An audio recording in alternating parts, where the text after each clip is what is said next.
my cabinet colleague, Minister Chee Hong Tat, CAG Chairman and CEO, colleagues from the Singapore aviation family, ladies and gentlemen, good afternoon. And I'm very happy to join all of you today to break ground, finally, for Changi Terminal 5.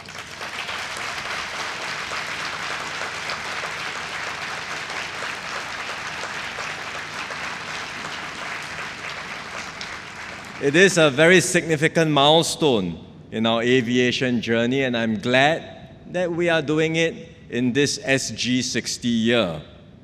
Because the Changi story is very much a reflection of the Singapore story.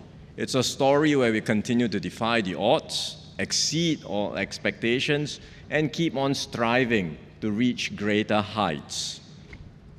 Changi nearly didn't happen.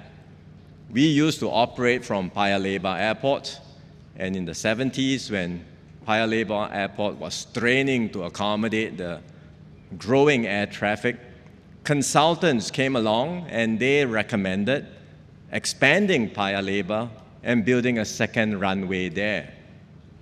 They said that relocating to Changi would be too expensive.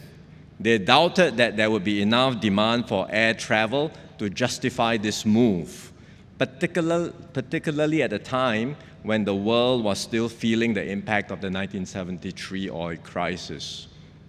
So expanding Paya Lebar Airport was the preferred, more cost-effective option at that time. Luckily, we decided on a different path. Not that consultants are always wrong. Sometimes they give good recommendations. But in this case, and indeed, if you just look at numbers alone, if you just look at cost-effective, cost-benefit ratios, I would imagine expanding Paya Lebar would have been a more prudent choice, an easier decision to make. But luckily, we decided on taking a different path. Our pioneers made the bold decision at that time to move to Changi and to build Changi. They had the foresight to think not just 1 or 2 years, but decades ahead. They anticipated that demand for air travel would grow and that Changi would provide more space. It was a better location for us to build a new airport. And that's why we proceeded with Changi, and generations of Singaporeans have since been part of this Changi story. We've continued to expand and upgrade Changi now to its current 4 terminals. We've reimagined what the airport could be with Jewel. And we've been through ups and downs in this journey, including going through the darkest days of COVID and emerging stronger together now.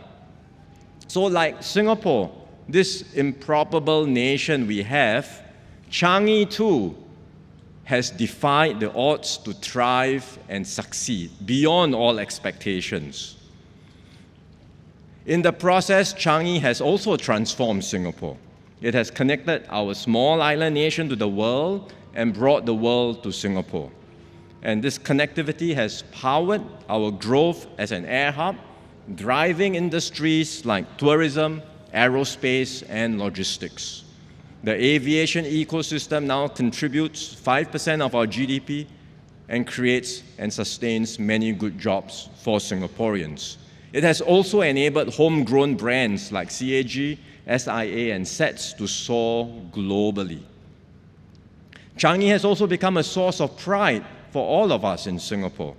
It has been named the world's best airport by Skytrax again last month. It's the only airport in the world to receive this award 13 times. It's not just clean and efficient and a means for air travel, it's also an attraction in its own right. Many people have contributed to the success of Changi Airport. Many of you are here today, so thank you all for your contributions and hard work.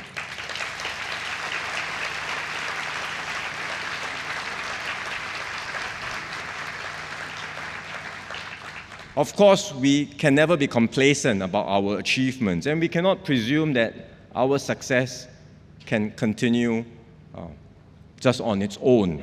because we know that the global economy is uncertain, it's become more unpredictable. Notwithstanding recent positive steps you read in the news between America and China, we know that uncertainties remain overall, and you cannot rule out the possibility of a larger global slowdown. Competition is also sharpening.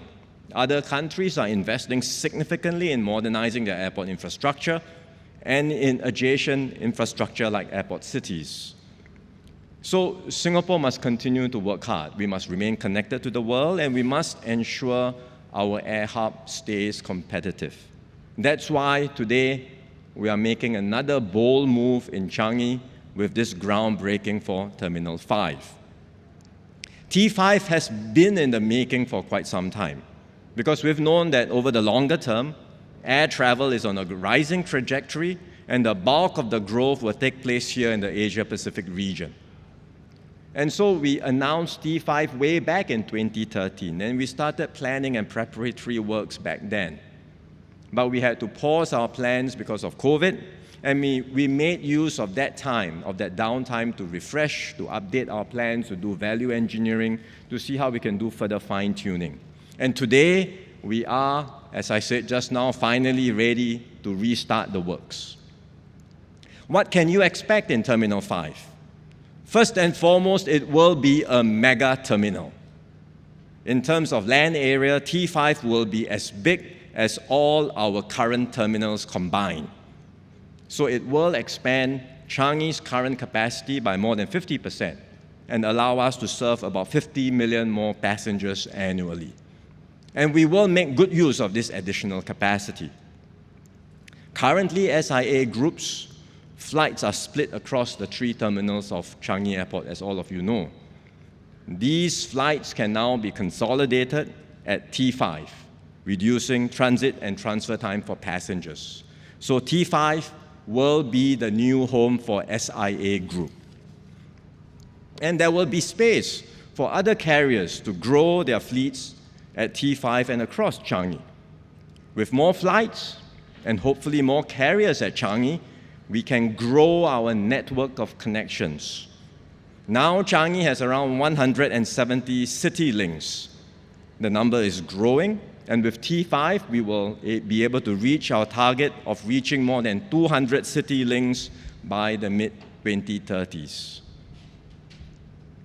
T5 is not just about size. It will be a smart terminal. It will incorporate state-of-the-art airport systems and automate passenger-facing and back-end functions like baggage handling processes. It will leverage intelligence systems and data to optimize the efficiency, safety, as well as the passenger experience.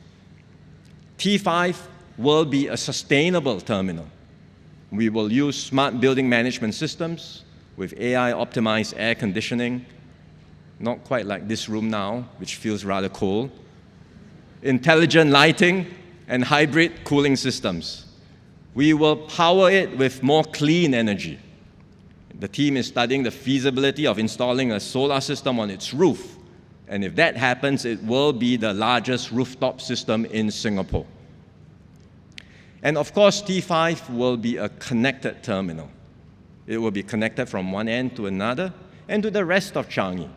Because a terminal is so large, we will put in extra effort to simplify the wayfinding experience. There will be an automated people mover system to bring passengers directly from T5's arrival gates to the immigration halls.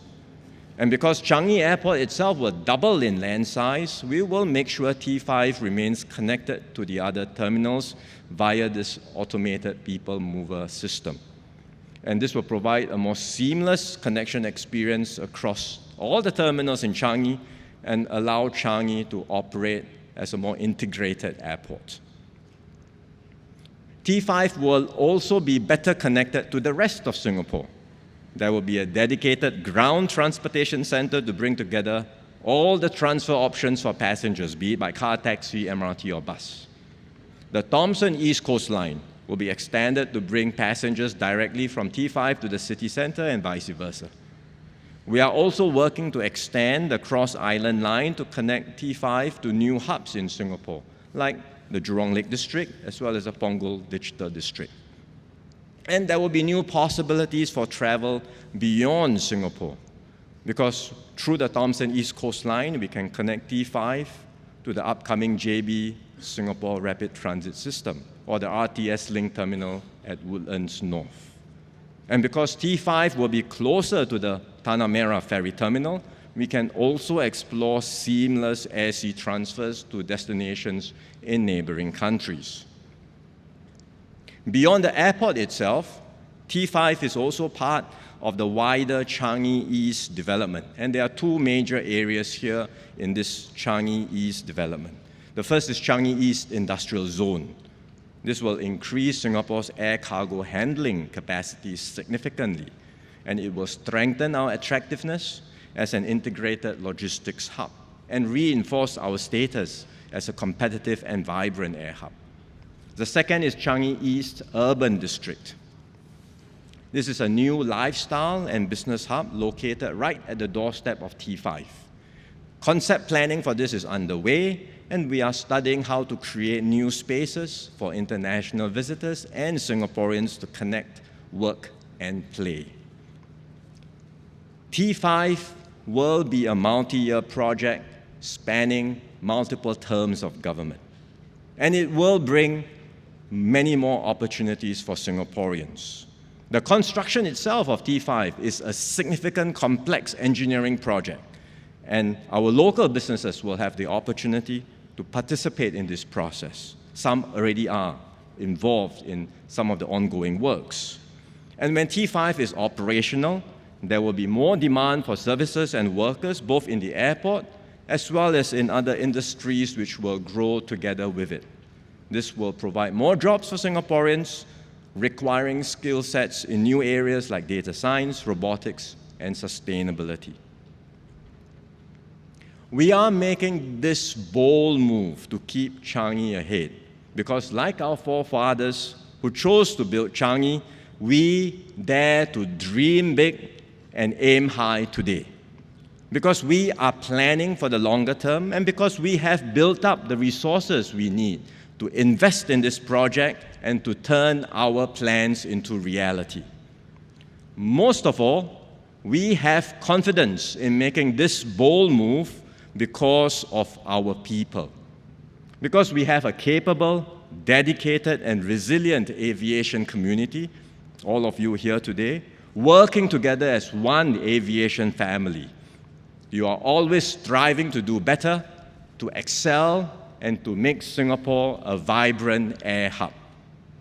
You are the secret sauce behind Changi's success. So I say to all of you, keep up the good work, and may your spirit continue burning brightly to take Changi and Singapore aviation to even greater heights. Thank you very much.